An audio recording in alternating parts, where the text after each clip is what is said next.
Coach Riles coming at you with another lesson today. So today's lesson about maintenance versus progress. I think there's a lot of people in the fitness space, especially in the weight loss space, that all they do is preach, oh, you can lose weight and still have the things you love. Listen, you can absolutely incorporate alcohol and junk food into your life and still be in shape.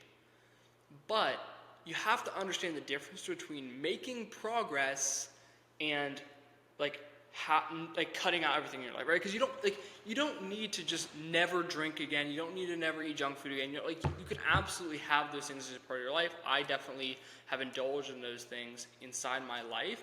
But when you actually look at the people who are in the best shape, majority of them, it is a special occasion. And this is where you need to understand the difference between, is it a special occasion that you're indulging in alcohol or beer, or are you just every single time you eat, treating it like a pure pleasure? There's not a single person on earth who eats purely for taste and pleasure that is also in amazing shape, right? You can absolutely eat foods and it needs to taste good, right? You can't just eat shit, complete terrible food. You can't eat just bland food.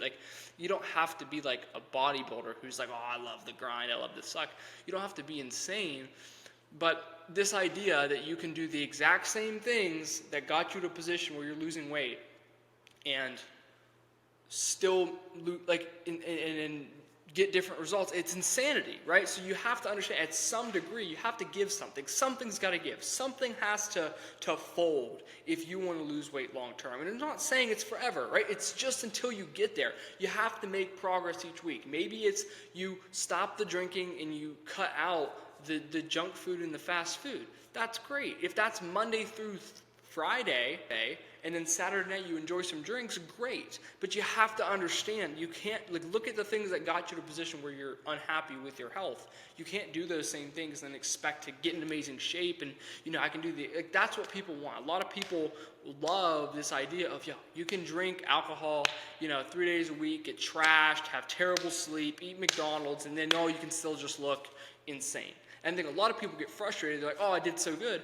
Well, you can absolutely undo a week's worth of progress in one night. If you have one night of binging and drinking and eating fast food and junk food, you can absolutely undo an entire week's worth of progress. And this is where, in some cases, it's better to just cut that shit out until you're at your goal, right? If you are somebody that just struggles to have a little bit, and you find yourself, I have a little bit, and then I have a little bit more, and then it just spirals into I need to make a big change, okay, and then it might serve you better to just cut that out of your life until you're at your goal. If you're trying to lose 50 pounds or you need to lose 200 pounds, it's get your health in order, get to a point where you're like, all right, I want to maintain this for life. I'm at visible abs, I look good, I feel good, nothing else I want to do in terms of active progress.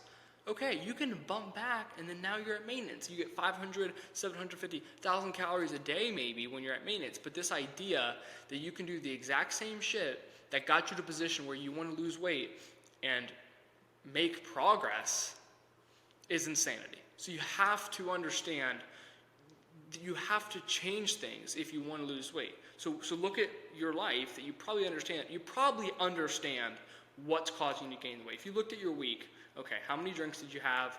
How many times did you go to get fast food? What did you eat that wasn't fast food? It's if you actually tracked your calories and understood it, you'd probably see exactly what's causing the weight gain, right? So until you're at a position where you don't need to lose any more weight, you don't want to lose any weight, you're happy with the way you look, I would suggest just entering a season, right? Just like it's fall and winter and summer and spring, enter a season of progress.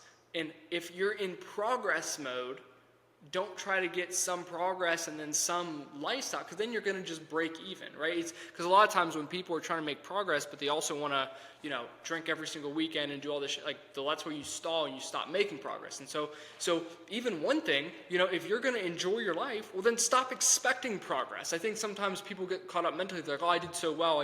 I tracked all my calories. I did all this stuff. Oh, but I didn't see any progress. Well, it's you can't drink every freaking weekend and eat junk food and go to fast food and then also expect to have the best results.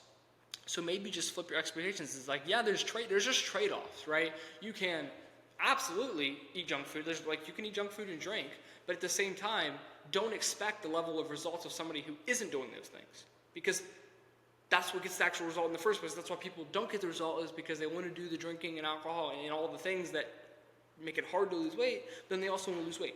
It's like you can't, to an extent, you got to almost just like be unbalanced for a season, and then when you want balance, well, balance itself is like half in, half out, right? So if you want to make progress, well, make progress, okay? But if you want to balance, well, then understand it comes with the trade-off of progress. So that's just kind of my lesson, is don't put yourself in the mental trap of trying to do 1,000 things at once. Are you trying to enjoy yourself and have a pleasurable time, or are you trying to like lock in on your fitness goals? And I would recommend, if you're actively looking to make progress, put yourself in the mindset of, okay, until I'm at my goal, like I'm focused on my goal here. And if you don't know what your goals are, or you don't even know where to start, feel free to click the link below, and in the next 180 days from now, I will help you lose 30, 50 pounds, 6, 10 inches off your waistline, and I will teach you how to maintain those habits, so when you do get to that maintenance point, you actually can maintain that weight that we worked to. I can't promise you that you can do all the same things you're doing right now that have got you in a position where you're watching a weight loss coach video and still lose the weight and look amazing, but I also can promise that you don't have to give up those things for life. It's just going to become a trade-off of like you have to do different things to get a different result, right? And eventually you can come back to some of those things, but it's going to be in more moderation than when you aren't in a position where you're happy. So if you're looking to make progress, you're looking for somebody to help you out on this journey, more than happy to help you. You can look at all my testimonials below, and that's kind of my lesson today. Is the takeaway point is, you have to change to change. And don't expect different results if you're doing the same things. So let's kill it, let's crush it. I'm rooting for you. Let's go.